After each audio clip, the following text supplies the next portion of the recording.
Not to F. For me, it's F, no question.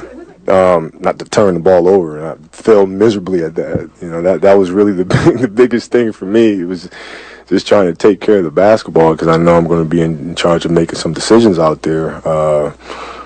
But, you know, some of it is the guys getting used to where that ball's going to be and me getting used to where they're going to be and then being able to read the defense and me taking care of the basketball. So, I mean, this is a complete failure to me.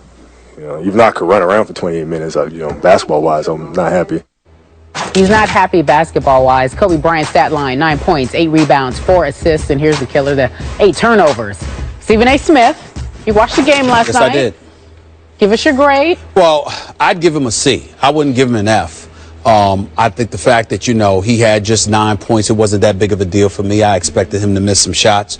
I think the fact that he finished with 8 rebounds was good. I think the 8 turnovers were horrendous. But the reason why I give him a C is not because of his game, but because of his post-game press conference. The fact that he'd give himself an F, knowing that he judges himself critically, knowing that he knows what he's missing and what he needs to improve upon, and really working on defining his role, I think is the biggest thing that everybody has to take from it. He's recognizing the fact that coming back, he's going to have to be a facilitator, primarily because we don't know what the future of Steve Nash is going to be. And as a result, Mike D'Antoni is going to lean on him to protect the basketball and to make decisions. So the fact that he was clearly horrendous in the turnover department and he was clearly inefficient offensively in terms of shot making, I understand where the F comes from, but I like the fact that you've got 8 rebounds in the mix and you got about 4 assists and you got the 8 turnovers, but you recognize what you're not doing well and what you need to do in the immediate future to work on. Those are all things that you take from evaluating a player's performance, because if he had come out there and said, well, you know, I'm all right, just a little rusty, and left it at that, then he would have gotten an F from me, because I would have been like, hell no, it's a lot worse than that. But that wasn't the case with him last night. He's judging himself accordingly because he's letting you know that his job primarily is going to be somebody who's a decision maker on the court for this team moving forward. I thought hard about a grade, C minus, D plus, and then I thought, you know what? I'm going to go incomplete. It's just not even fair to give him a grade yet. Right. I do also appreciate he gave himself an F. But even though he was coming off, or is coming off, the single worst injury any athlete can ever suffer, the Achilles tear. I must admit to you, he looked worse than I expected he would. He did. And I'm going to throw this out again because he threw it out in the post-game press conference. I'm still stunned. I'm shook up over the fact that he gained that weight during this offseason. And he said he still needs to lose some. He looks like he's 8 or 10 pounds heavy still to me. This is Kobe Bean Bryant, workout warrior, fanatic, knowing as he enters his 18th season in professional basketball that the sleeker off that you are, the better off that you are. That if you want to prolong your life in professional basketball, the less weight, the better. It's physics, man. It's just the way it is. And I saw little to no explosion last night. I saw very little lift, but we haven't been seeing much lift from Kobe over the last couple of years. But Stephen A.,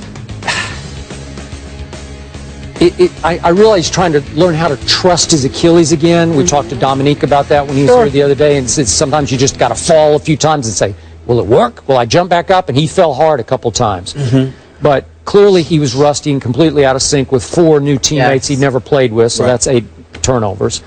The shooting was just horrendous by his standards. First shot was an air ball, some hook shot. I don't know what that was. Yes, what it was uncomfortable. It was uncomfortable. Yes, it was uncomfortable. It was 2 for 9. Right. Didn't make a 3, looked awkward shooting threes, like he couldn't get his legs underneath him. And yet, bottom line to this guy after the game, this is a new Kobe I haven't seen. Again, you know him way better than I do. I'm just observing from television. But this guy is different. Happy-go-lucky, very mellow, very self-deprecating, almost to a fault. And I don't know that guy. That's not the guy you interviewed, what was it, middle of the year last year? That guy he was rough, man. I mean, he was defensive. He was tough. The assassin he was that we a little know. surly. He had the assassin out, man, that day. And this guy's like, I got my butt kicked by the toughest injury in sports, and it's like he's completely humbled, almost to a fault. I want to see mad Kobe. before he has a chance to Wait, go are down. you getting ready to start the storyline that he needs to be more angry in order to get better? Yeah. Okay. I would like to see, I wanted to see that last night. Well, fear not. Relax, y'all. I'm got this. I'm not concerned. Let me tell you why I say we got this. Because you have somebody like him who's going to play, and you have individuals like myself who's going to give an accurate depiction of what we're seeing here. Let's take into account what you're talking about with last year. Let us not forget that Dwight Howard was on this team. Let us not forget that the Kobe that appeared a bit defiant, a bit contentious, or what have you, they were in the throes of struggling with Dwight Howard's arrival, with Dwight Howard basically intimating that it was difficult to play with him, with Dwight Howard intimating that, you know what, he kind of wished that Kobe seemed to be a nicer guy, with Kobe Bryant trying to sit there and tell the world to hell with being nice. Right. I'm trying to win a championship. I'm trying to get ring number 6. So you had that level of defiance taking place with Kobe Bryant's team and Laker Nation being primarily focused on whether Dwight Howard will elect to stay in Tinseltown or would he elect to leave. This is in the midst of Kobe Bryant playing basketball for the Lakers. So they had that stuff, that element going on right there. That was point number 1. Point number 2, and more importantly, you have to take into account the fact that, again, when you get with the Achilles injury, this is one of the things, Skip, that we really talk about because we're so busy praising or criticizing the great ones that we forget about those second-tier players and those marginal players. First of all, there are fewer great players in the game today than there used to be.